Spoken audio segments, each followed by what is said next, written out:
The truth about Syria and where does it go from here?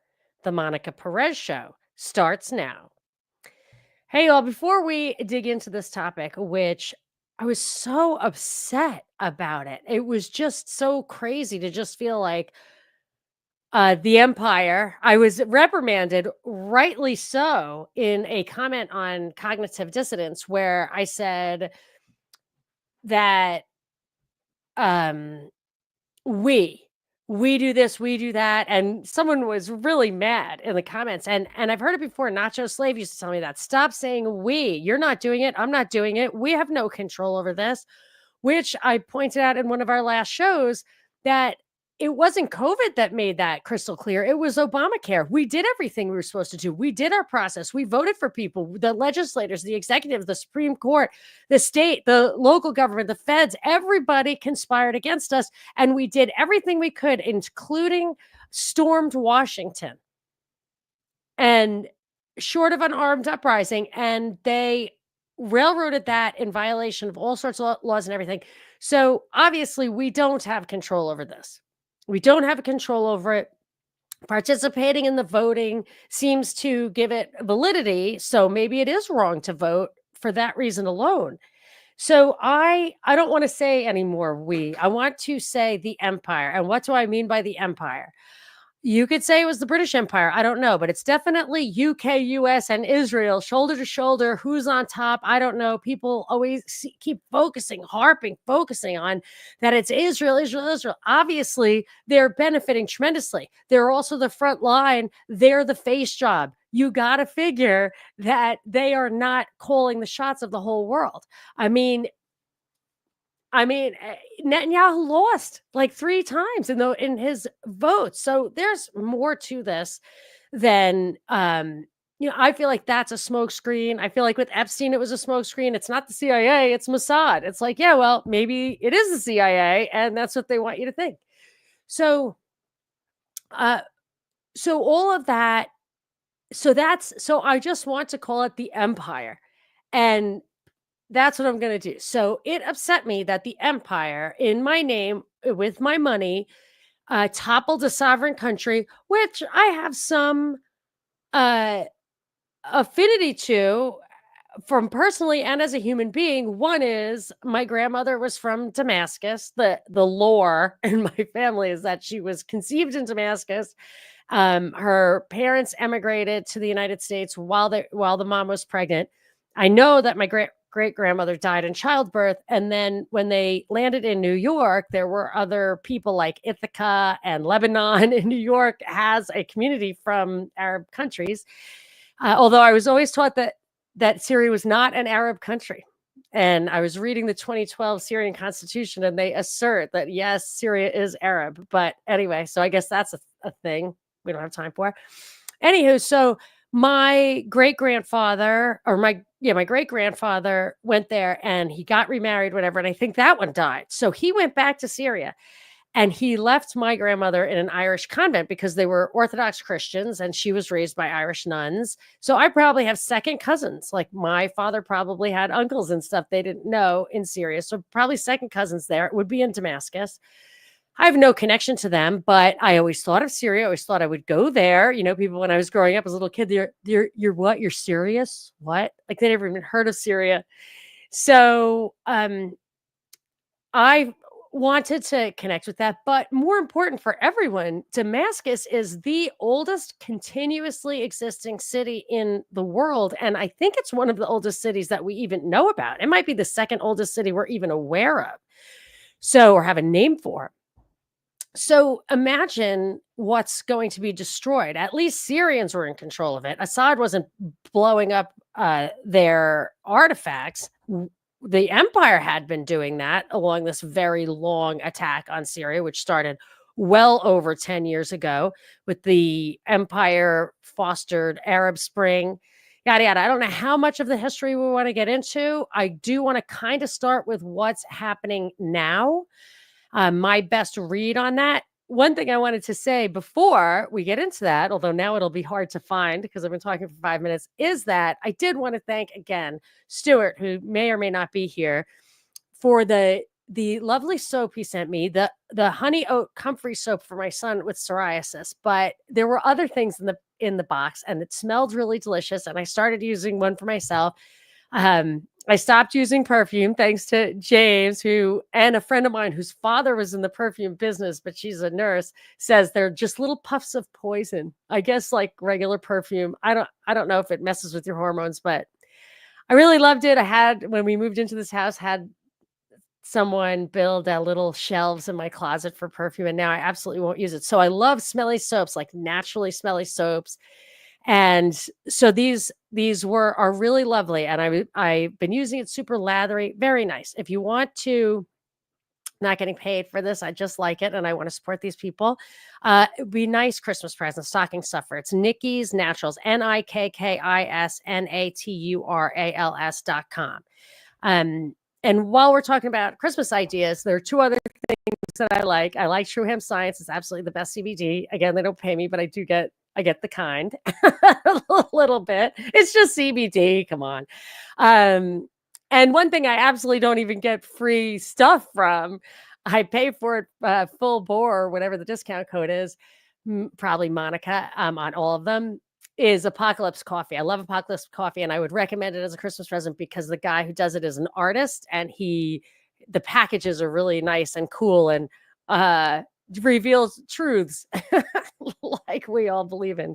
Anyway, I know it sounds like I'm shilling for things. I really don't. I just think those are nice little ideas, and it's getting to where if you're going to order stuff online, you probably want to do it now. So, okay. So I wanted to kind of start with, where are we now? And I did a lot of research all day today. And of course, I've been following it for days, but today I just really hunkered down for hours and hours and hours and tried to figure out what was going on. So then it's only then that I go and look at blog posts or people who I think might be trying to give the truth. I don't know. Comments. I don't want my piecing it together to be influenced by someone else having already pieced it together. But if I find something that really hits the nail on the head, I like it because it does kind of help fill in some of the blanks. So I did find an article like that on Moon of Alabama. But the best thing of Moon of Alabama, which doesn't just say what I'm always thinking. So I don't know if at some level he pulls some punches. I really don't know, but the comments don't seem to. I mean, maybe he curates them, but the comments are usually have the whole spectrum of possibilities, and I like that.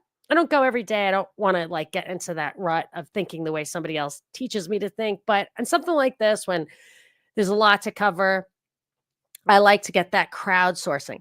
But before I even act like we can figure any of this stuff out, and that is what this kind of narrative I'm about to tell you is, I think we have to, I think this is a reality check. It's that Guido Preparata in his book, Phantasmagoria, I've mentioned this many times, but I haven't reread the quote since I spoke to him. It's on page 6. It says, and this is an unnamed official in the George W. Bush administration. And let's see.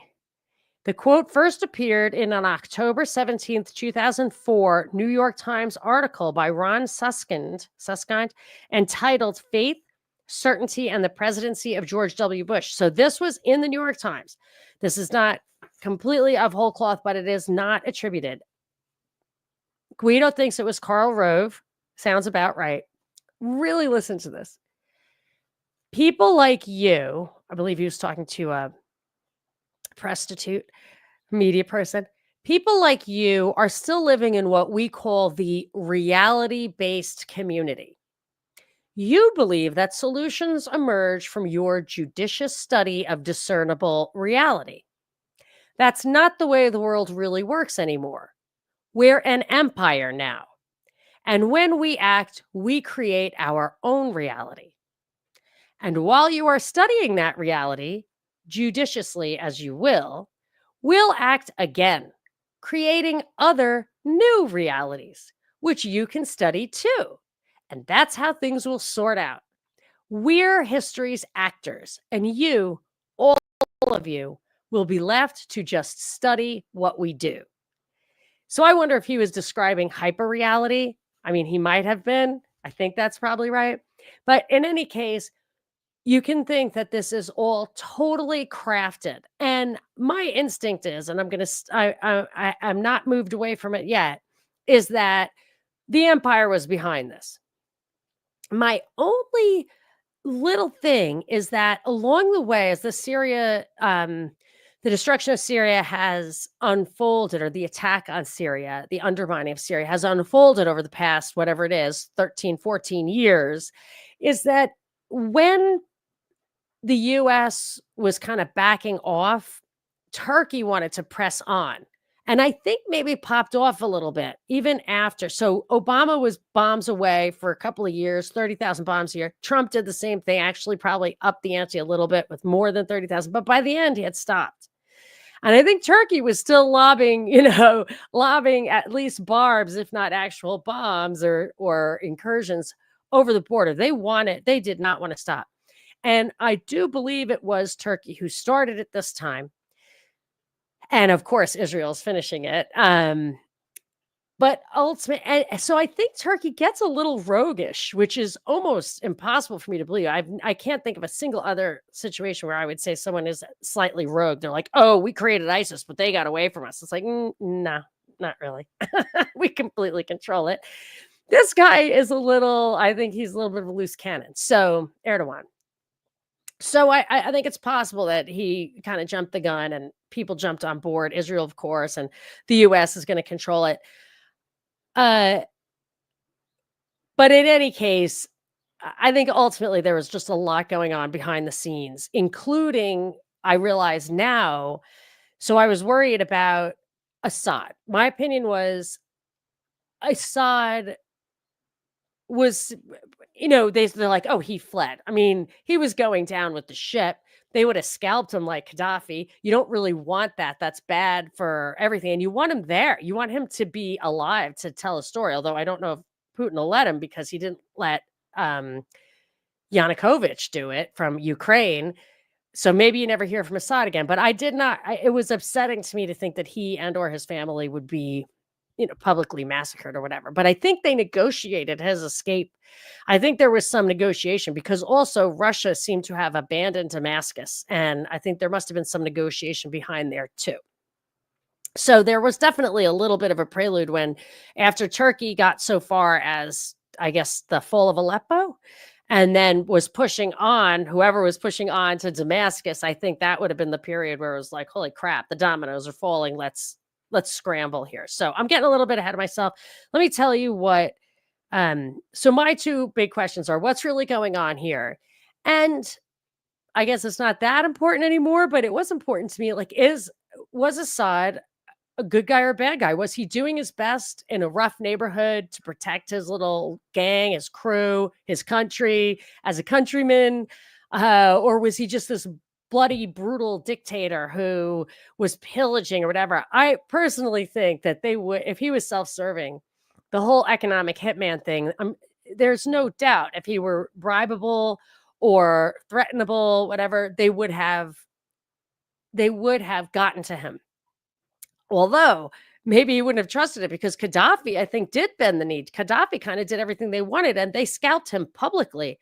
That was sick, and like raped him with the bayonet or something. Like, it was crazy. And if they wanted to make sure that no one would ever trust them again, this empire, that would be the thing to do. So I don't know, but it seemed to me Assad was sticking with Syria. That's what it seems to me. But some of these comments describe terrible conditions there. You don't know. Some of the stuff is planted. I don't think we're going to know unless we actually go there. They took down the Syrian press, which is Sana, S-A-N-A. They took that down. It was never super bombastic anyway. Their propaganda was just never that as aggressive as you kind of, didn't really tell their story. It always seemed rather staid. All right. So the Root of Alabama says that now this country is going to fall apart. You're going to have years of chaos and strife. There'll be competition to scarf up all the pieces. Israel is advancing towards Damascus. I mean, who knows how close they got? They're bombing the crap out of Syria's remaining defenses. I think they dropped 250 bombs. So Syria will have absolutely no further defenses. It's just naked territory at this point.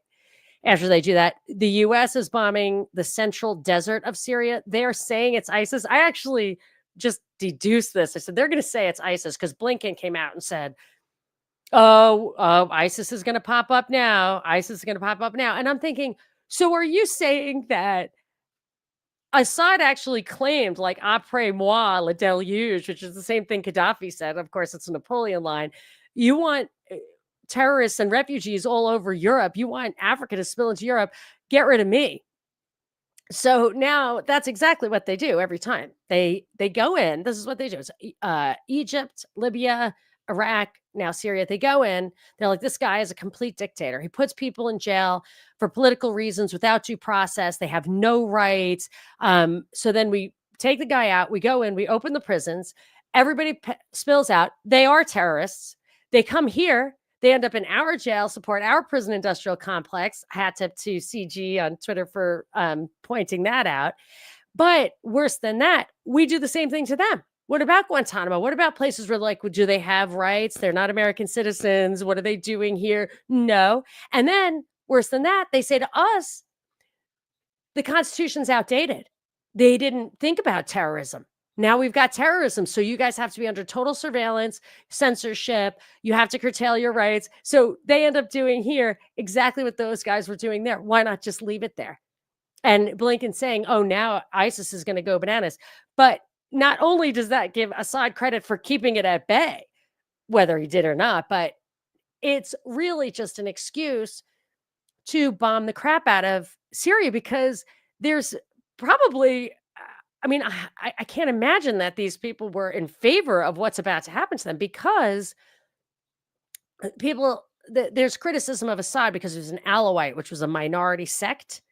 But Syria was very diverse. It had the Shia, had the Sunni, it had a lot of Christians, it had the Alawites, it had just a lot of diversity. And because it wasn't a Shia leader or a Sunni leader, he could keep it together. I mean, that's my understanding of it.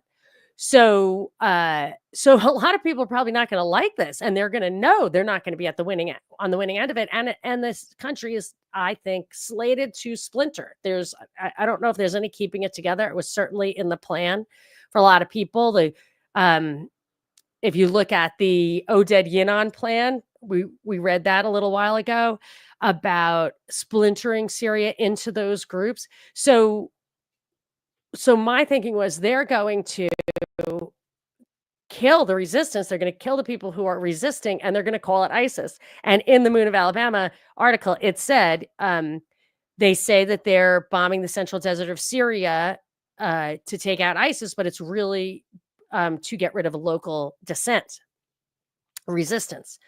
Okay.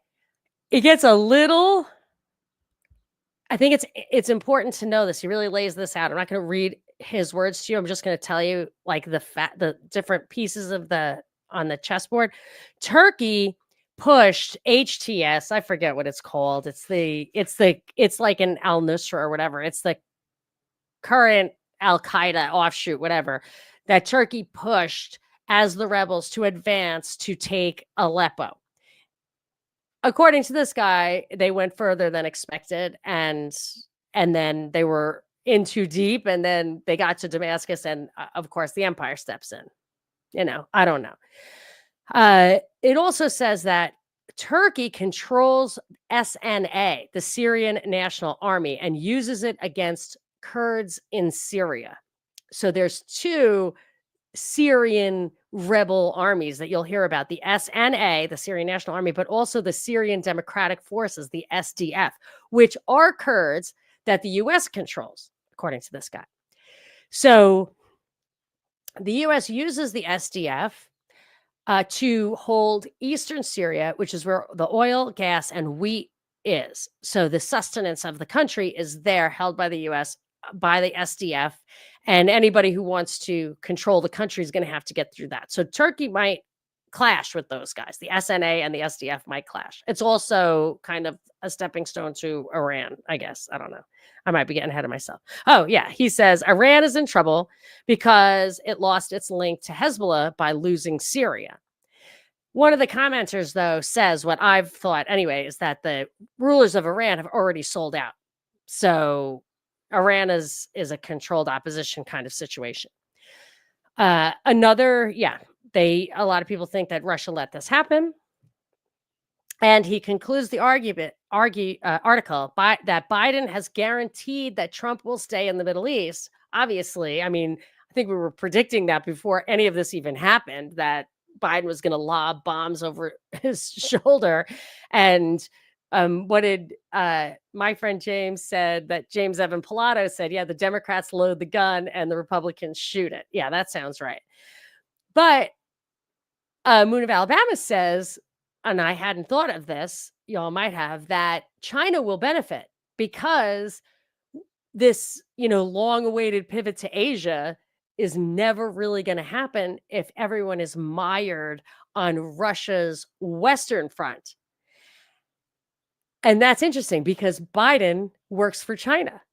And I'm not saying that the way like, oh, China, China, China. I mean, Biden literally threatened the Chinese guy for not giving him the $10 million that he expected to peddle influence. I mean, if he did it solely for China and his personal interest, I wouldn't be surprised. However, we're really talking about a deep apparatus that Biden does not control. So, all right, there are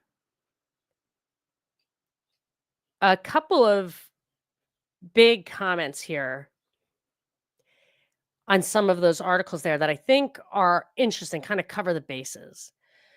There will be tribal sectarian balkanization, and that suits imperial forms of capitalism. Strong central states, secular nationhood, and powerful symbolic narratives undergirding national identity can resist predation. So a Syrian running Syria for Syria, even if he's brutal, is going to keep the international financial capitalists, I hate to use that word, plunderers of capital from invading. And predation is the name of the game. All the cloak and dagger BS, exploding pagers, secret deals and bribery, fake jihadi Nazism lead back to shareholders, dividends, rent seeking, and resource theft. I mean, that is a Marxist way of putting it, but yeah. The region will settle down into an extended period of strong state actors vying with or allying with each other for the loot. KSA, which is Saudi Arabia, Qatar, Turkey, Israel, US, Russia, Iran. Ideology is a smokescreen and a recruitment tool for the fodder. So like cannon fodder. The decisions are being made in boardrooms. Serious effed. Israel has woken up to the reality, that reality first. Israel abhors a vacuum. They knew what would happen, and they've already been caught saying the road to Al-Quds, which is Iran, begins in Damascus. But it's going to be a headache for Israel. Turkey will not be able to recreate the Ottoman Empire. It's still all about the loot. Read Conrad's Heart of Darkness. I think that's Apocalypse Now. I didn't really get either one of those, but I was too young. It goes with my philosophy, like my idea that philosophy should be read in retirement homes, not high schools. Like you have to get it. You have to like, oh, well put. I already thought of that, but you really nailed it. Or you can validate it with experience. Okay. All right, here's a hot sports opinion. First lesson after Syria is that nobody in the current alt media space deserves to be listened to ever again.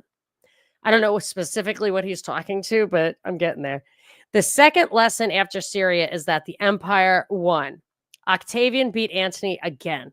The only person who had the real power to stop it, had the obligation to stop it, sat on his rear end in the Kremlin while his client state was destroyed and everything he had worked for went up in smoke in a week. Make no mistake, It's a colossal disgrace for Russia. It will never recover. Third lesson is those who want to cope by saying, why should Russia fight when Assad's own army won't even fight? Should be ashamed of themselves. They couldn't fight without Russian support. Fourth lesson is that we now live fully in the age of untrammeled globo homo empire. There's no state actor who's going to do anything about it. If change is to come at all, it must come from the American people making the hard choices and sacrifices to enforce it upon their rulers. Pathetic Russia will do nothing to stop it. Our only hope is in me and you. I would like to see that path. Like, give me 5 steps to doing that, because I went to DC 3 times for Obamacare. I think the January 6th thing was completely staged, but do you think that it would have worked if it was real?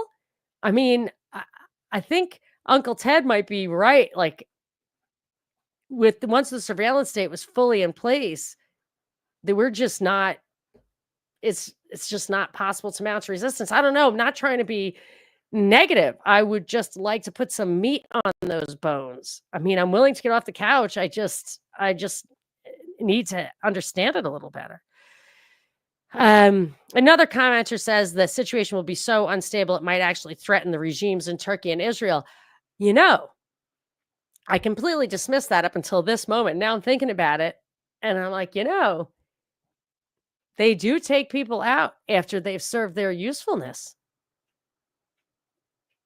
I mean, if they're looking for an EU of the Middle East, an MEU, Middle Eastern Union, I think they call it West Asia now. Yeah, it's possible. There was another take where and actually I think JJ from the UK mentioned something like this, like Assad did not want to oversee all the death and destruction, the fighting, the killing, and he just wanted to walk away and demonstrate that it was 100% the empire who was doing all this, and maybe Russia felt the same way. And given that I mean, when I woke up this morning and saw that Israel had dropped 200, I think it was 250 bombs, 250 strikes, I'm like, why? Why are you doing that? It's over, right? No, they want to flatten the country. They want to destroy the country. The U.S. is bombing the resistance. It is very clear that it's not Assad anymore. Who is going to really flatten that country, Gaza style? These guys.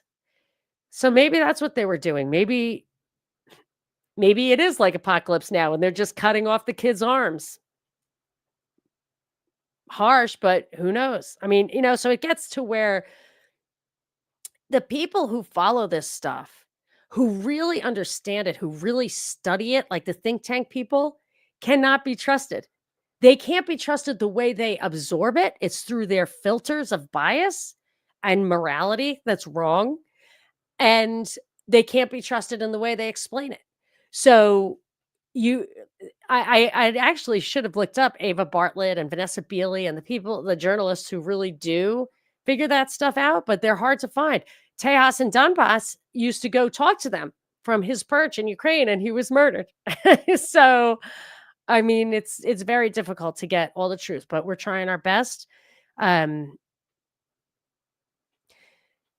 regarding how bad was the regime, I mean, for me, it's a tough neighborhood. The bloody Assad, which was Bashar's father, was known as such because of a 1984 uprising in Homs where he killed like 10,000 people. But the uprising was the Muslim Brotherhood.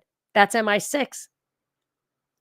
People don't love the Muslim Brotherhood here. Why would they be on that side? So, and Bashar wasn't going to take over. He went to, I think, England and studied to be an ophthalmologist. He's an eye doctor. I mean, that is not a sign of megalomania. His brother died in a car crash and he had to come take over, like JFK when Joe died in the plane crash. Like, he came, and if you've got that kind of terrorism, how are you supposed to deal with it? Terrorism, I mean, from the empire. So I went and looked. So they had the 2011 Arab Spring, which I don't know if in 2012 they 100% knew where it was coming from, but it was definitely us. I mean, the empire. And in response, they wrote a 2012 constitution in Syria. They made a new constitution. It could have been written by the UN, except for the part about how they were for Arab unity and defended against Zionist expansionist designs, which you could say, like, that's paranoid. But look what's happening right this second. Right this second. It's like the Oded Yinon plan said to splinter it. There was an article which has been 404, but it was just from October. It says far-right Israeli Minister of Finance Bezalel Smotrich has drawn criticism for calling on Israel to expand its borders to Damascus in a recent documentary. This is October 2024. The documentary is In Israel, Ministers of Chaos. He claimed that Israel would expand little by little and eventually encompass all Palestinian territories, as well as Jordan, Lebanon, Egypt, Syria, Iraq, and Saudi Arabia. It is written that the future of Jerusalem is to expand to Damascus, he said, citing the greater Israel ideology. When speaking from a podium decorated with a map of Israel that included Jordan, he claimed there was no such thing as the Palestinian people. Aside from being the finance minister, he now holds significant powers over the occupied West Bank and expressed support for blocking aid to Gaza, saying nobody will let us cause 2 million civilians to die of hunger, even though it might be justified and moral until our hostages are returned. There were maybe a couple of hundred hostages. I'm not even, or even a couple of dozen. I don't even know what it got down to. They've killed 44,000 people whom they say are part of Hamas. So where would the hostages be? Probably with Hamas.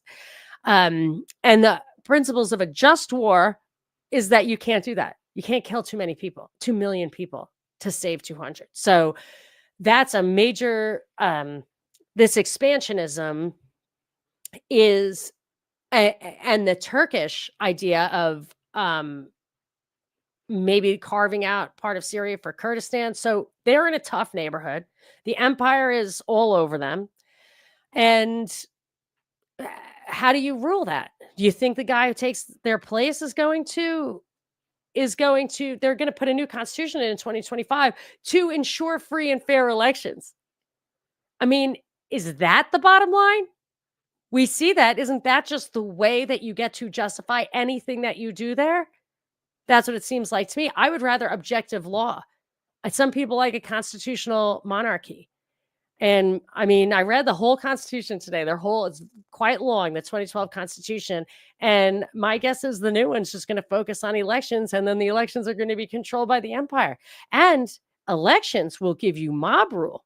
So if 51% are Shia or Sunni, then you're going to have 49% of the people will potentially not have a say. It's not going to be better. Anyway, whatever.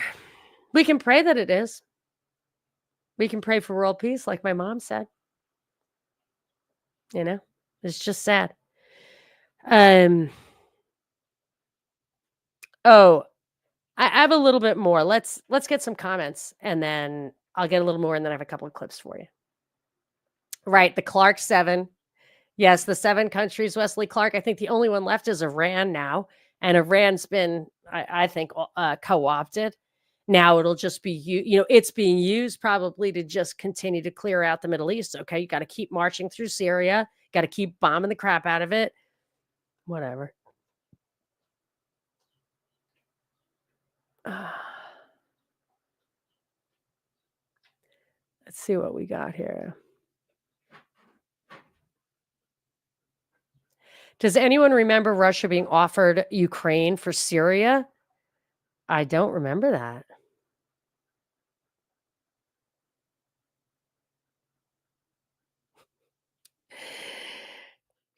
Prasad will open an ophthalmology clinic in Russia. He should make himself useful.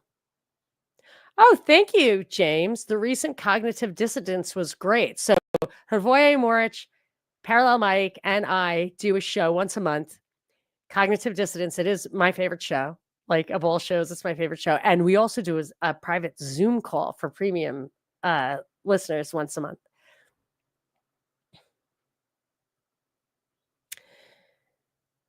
Runaway says, my dad got to visit Damascus and Aleppo before that phony Arab Spring nonsense kicked off. Very beautiful photos of the cities. Saw things that no longer exist. Yes, it's tragic. And I mean, even since I was a little girl, I wanted to see all that stuff.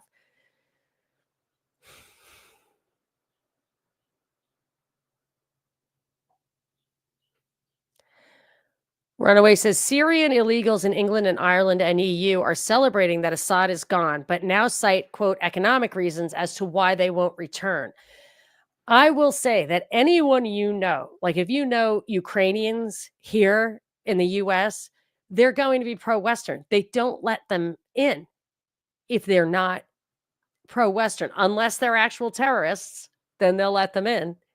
But you have to assume that the people who you interact with are going to be on the side of empire without realizing it.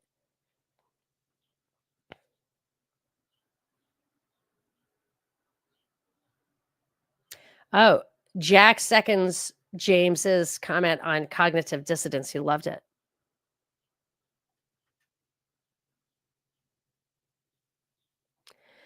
Middle Eastern Union was the Pan-Arabian Council that laughed at Gaddafi in 2009 when he warned them US will depose them all for Tel Aviv's benefit.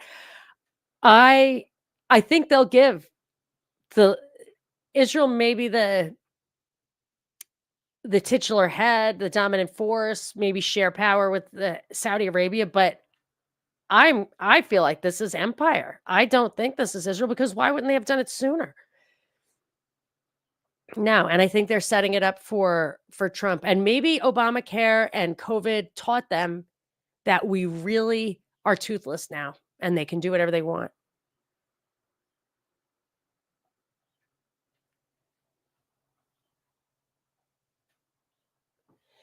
Okay, so I have a few more things and then I want to play some clips for you.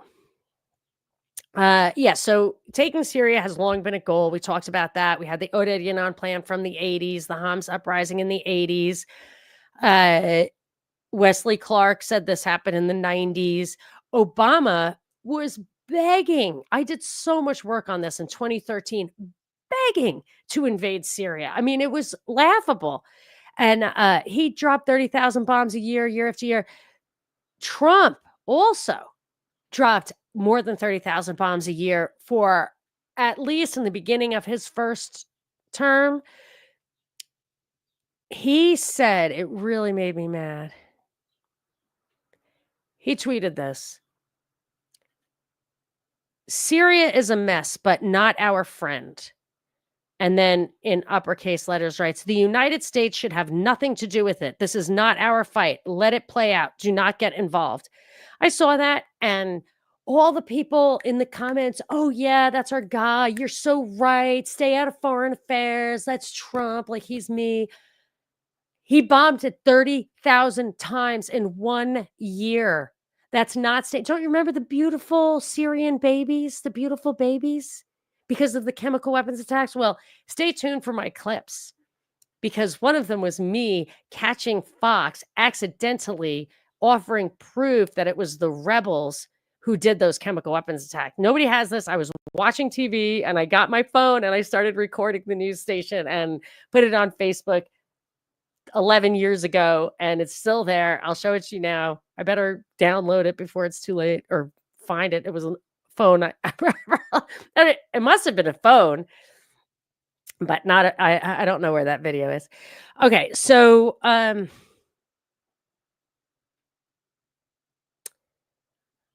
as far as people on the ground, I used to, because I was covering this when I had the radio show, people would call and they say, oh, we were forced to vote. They wouldn't let people leave the country without voting. It was like an election, a presidential election.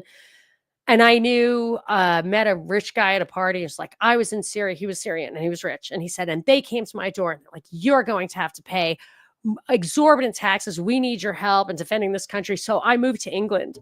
And it was like, oh. And the queen doesn't make you pay exorbitant taxes? Is that what you're trying to tell her? You got to deal with her? And why not? Why not help? Look, I'm not a fan of taxes, but if you believe in, I mean, this is a Syrian people in the oldest city in history defending their culture. If you read the 2012 Constitution, it goes into that. We have a culture. We're defending it. We are defending our people. We're defending our land. But it's not a libertarian document. They talk about the natural resources being publicly, quote, owned and used for the benefit of the people. Gaddafi said the same thing. Do these guys get rich off it? Yeah, but our guys get rich off it too. And they can do it nakedly. They can go in and say, "Oh, yeah, we have complete free ownership, total competition," and then change the regulations, and get advanced warning of it so that we have these huge oligopolies, these huge monopolies anyway. And when they do crack down on monopolies, it's supermarkets and airlines, the most competitive industries riddled with bankruptcies in our country. That's where they take their stand. They just stopped Kroger and Albertsons from merging. I'm like, you think that's gonna be a monopoly? They're struggling to compete with grocery store outlet, well, they're not doing great, but, Smart& and Final, Whole Foods, Bristol Farms, Erewhon, like the upper end, the lower end. So we have it's totally tied up, but completely opaque, and we're just blind to it. So at least in these places, they're making a public commitment that they need to be held accountable to support their people, but in any case, it doesn't matter. They're a sovereign country, and even if they weren't, it is totally unconstitutional for us to get involved in those places. So, the empire uses our money and all that in totally unconstitutional ways, uh, and now look what's happening here. We're having a reaction where we're saying the same thing. So many people here saying, "Yeah, we need to use my religious morality to inform the government." It's anyway. I was very happy that he got out, though. Yeah, this was did I yeah, this whole thing about I've seen this with Egypt, Libya, where else? Iraq, where they empty the prisons and now we lose our rights. And don't forget, both of those things happened. Both Syria and Ukraine happened around the same time. And originally, the issue was about gas sales into Europe, pipelines and contracts for sales and finance, like the big, the military industrial complex, the big three banks, energy, and defense. That was behind the original thing. And now, I mean, I assume that, I was thinking that the escalation in Ukraine of late was designed to really just keep Russia from being able to fight on 2 fronts, as it were. That's probably beyond what I can really be sure of. Uh, but yeah, let's see what else I got. So in all this trying to figure out what was going on, one of the comments on the moon of Alabama was to refer to the invading forces of Syria as anything other than what they are is disgusting. They are NATO terrorists. Call it what it is. Anything else is demented weak sauce. I think a German guy wrote that. It's so funny when like these expressions don't really like weak sauce is a strange expression. It doesn't sound very strong.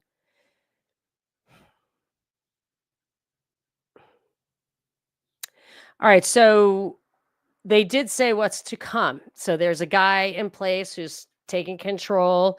His what the heck is his name? Al-Bara, I think. Current civil servants will remain in their jobs. Only political appointees will be replaced. And actually, the jihadi guy said they would be punished, by the way. The priority will be to enhance government services by training and, quote, injecting new blood into agencies. Sound familiar? Oh, we'll bring someone in from the outside to run this entire agency. Oh, happens to be a friend of mine, including through high-tech capabilities. So maybe they're going to wipe it and do just what they did in Ukraine. How could they not? I mean, that's the agenda. That's another thing that I was thinking. It could be as simple as wiping places clean to just build them up again for the profit alone. There's no more first mover advantage in building civilization. So let's level it, build a new one. I mean, I really think I really feel like Halliburton and Iraq and all that had more to do with it than we're led to believe. We're distracted by geopolitics, and even the occult stuff is a distraction. Yeah. Oh, Blinken said this. The Syrian people will, I don't know whether to laugh or cry, honestly. The Syrian people will decide the future of Syria. All nations should pledge to support an inclusive and transparent process and refrain from external interference. Our Secretary of State said that because he's that kind of guy. Ugh. I'm not even going to get into the Israel stuff. The guy said, all right, I will. So they're like pushing forward and they're saying there's a power vacuum there and it might be filled by terrorists and every country has a right to defend itself against terrorists. So we're just going to bomb it now. I mean, that is sadly typical. This idea of they invented the preemptive strike, the preemptive war, the precautionary principle. It's a violation of fundamental morality, like self-defense as the only justification for violence is violated when you preempt. It's what it reminded me of? Brain dead. So to harvest people's organs, you have to be alive. So you can't kill people to take their organs. So they invented this idea of brain dead because it sounds like you're dead, but you're not dead. You're alive. Just make up words and all of a sudden thou shalt not kill goes out the window. Man, oh man, oh man, oh man, oh man, oh man. Okay. I actually feel better. I was beside myself. I mean, I was upset for days, going to sleep and waking up. I was upset that Assad would be killed, but so many people, that's stupid because so many people will be killed. But for me, I felt like he was trying to hold the line. Maybe I'm naive, but anyway, no one will speak for him. So, all right, let me do my little get rid of that. Oh, here there was some things. Let me try to clean up my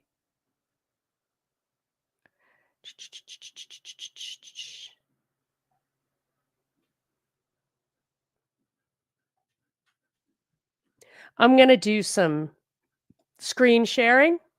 My clips are super short. So I just gone back to my old oh shoot. I went back to my old shows and blog posts. My shows are gone from that point. They were lost, but I have some links. They're all 404. You have to use the archive.org, which was down for a while, so I'm sure they're cleaning that out as well. Let us share some screens. So let's just do a little. So here, this narrative, like this morning on CNN 10, they just laid out. So my son, I told you, who has Down syndrome, watches CNN 10, and I get to absorb the propaganda, and he gets to know what the talking points are for the day. He can really speak of it. Anyway, so the rat of Damascus, Assad fled to Moscow as Putin hit by strategic political defeat in Syria. The rat of Damascus, like a rat flees a sinking ship. I mean, what was he supposed to stay and be an example of, a symbol of being scalped? I'm so glad he got out. All right.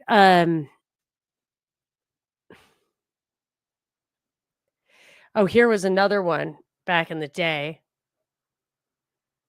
Well, here's Obama seeking approval from Congress for a strike in Syria, really begging for it. There's Joe looking miserable.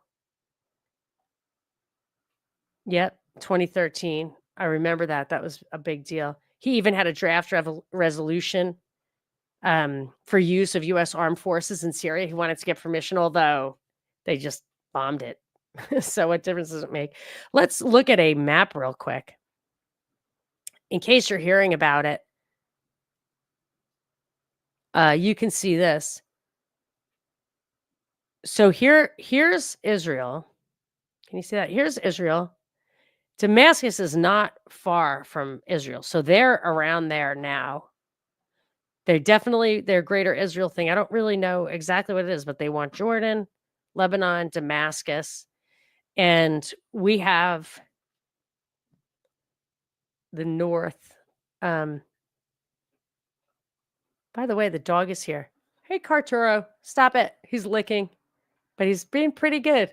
His name is Carter, but I want to call him Arturo. So I just call him Carturo right now. But anyway, he's pretty good. He's psycho.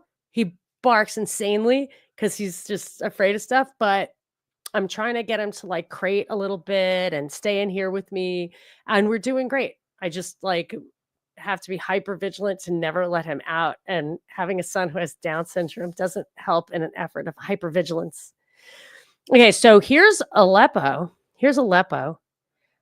So you see how coming down from Turkey, Aleppo was what they hit, but all the way to Damascus, Homs was where there was that original uprising, probably because at that time, Syria around that time, Syria was a part of Egypt. Can you believe that? They had a union for a brief period of time. Anyway, so here's Iraq. Let's see if we can get Iran in the picture. Here's Iran. So you can see why calling Iran the big enemy would just cover all of this. So they've kind of already got Iraq. They're going to get Syria. It's kind of sky's the limit after that, eh? It's messed up. I don't think it's funny at all. You know, I'm not crying now, but I was kind of crying before. Okay. 2 more things. Let's do this first. This was Twisted sends me doesn't accept partners around the world. The problem in the United States is about the whole political system. It's not about one person. Trump's election has proven again for us, again and again, that the president is only a performer. He's not a decision maker. He's part of different lobbies and the deep state, or the deep regime, as we can call it, who implement and dictate on the president what should he be doing. And the proof to what I'm saying, that Trump, after he became president, he swallowed most of the promises and the word that he was boosting during his campaign. He made 180 turn in nearly every promise. So why? Because the deep state wouldn't allow him to go in certain direction. That's why, for me, dealing with him as a person, it could be, but can that person deliver? No. In the United States, president cannot deliver. The whole state, the deep state only, is the one who can deliver. And this is the problem. This deep state doesn't accept partners around the world. They only accept puppets. They only accept followers. They only accept proxies. That's what they accept. We're not any of these. So that was Assad, the first, when I think in 2017, saying these are not people who deal with their forces, deep state forces at work here, and it's not mano a mano. Is that what it is? So that was interesting, but I want to dispel the belief that so the evidence that he was a real monster was that he used chemical weapons against his own people, which he definitely did not. Or I should say, anytime they said he used them, it was not him. It was the quote rebels, which is the invading forces. And I have proof of it. It's a weird thing. First of all, I'll just show you that this was a credible story at the time from 2013. There were a couple of journalists that were held hostage in Syria, and they heard the rebels, I think heard the rebels talking about how they were the ones who blew off the chemicals. And there was also a time, this is all the same thing. It was like September 2013, something like that, where the rebels went to the hospital nearby because they blew the stuff up themselves and they got hurt. So the Syrians found them, knew who they were. But I was watching TV, and I remember exactly where I was at the time. It was just in my bedroom, actually. And I was watching TV, and this comes on, and I had to like stop it and I could pause it and get my phone. I had recognized the footage because I used to go to I'd go to Press TV, to Sana, RT, whatever. I had recognized the footage. It was from Syrian news. I saw it on Syrian news showing that they found the stash of rebel chemicals. But Fox is showing it as the chemical weapons that were used and attributing it to the government. But if you look closely, you will see that it's definitely not the government. Check it out. Now, those discussions are centering on a proposal that the Syrian president will turn over his chemical weapons and place them under international control. That would then potentially delay or derail any sort. Okay, so look at this. This is supposed to be a government stockpile of weapons. It's in a basement. It's got like cellophane around the knobs. And plus I saw it on Syrian television saying these were the rebel forces. And look at it. It looks like it. And there's another tell. Sort of planned military strike. Syria's foreign minister says his country accepts the deal, and his Russian counterparts are now working to prepare a detailed plan of action. How that actually all will come together is, of course, the Check that out. The Qatari German company for whatever military stuff. The Qataris and the Germans aren't selling weapons, chemical weapons to Syria. big question. The president is calling this proposal a potentially significant breakthrough and has agreed to discussions at the UN Security Council on the plan. But Secretary of State John Kerry is testifying at a House hearing, and he's been doing so this morning, and says the United States will not fall for any stalling tactics. And there's a big Does that look like a military arsenal for a government? question about whether or not this is one. He also clarified what military action against Syria would really look like. President Obama. Yeah, so that's what they were using. That argument that the government was blasting their own people with chemicals, that was the argument they were using to invade Syria back then, to start bombing. They bombed him anyway. I don't even know why they bothered asking. Maybe to look, I think Obama was acting like he followed laws, like unlike other people. Remember the hopey changey thing? Yeah, probably too young to remember that. It's pretty funny. Anywho, that's it, people. I hope, I can't, I was so depressed. I was really just disgusted. And I think after a while, when it's something's hopeless, you can go one way or the other. You can just be hopeless, or you can realize that you don't have a lot to. I was mostly upset. I just thought if they killed the guy, that would be just symbolically devastating. But I feel really bad for the people over there. It's terrible. It's been terrible for a long time. Just the empire just has no morals, and they're murderous thieves. What are you going to do? Until next time, I'll be a little more cheerful next time. I'll get back to a little Carrie Mullis. I have a good clip of Carrie Mullis that isn't more cheerful, but he's so fun that I just enjoy watching him, even if he's saying stuff that's like negative. All right. Anything else? I don't think we've got anything else. Let me see. Maybe I'll break the rules and see.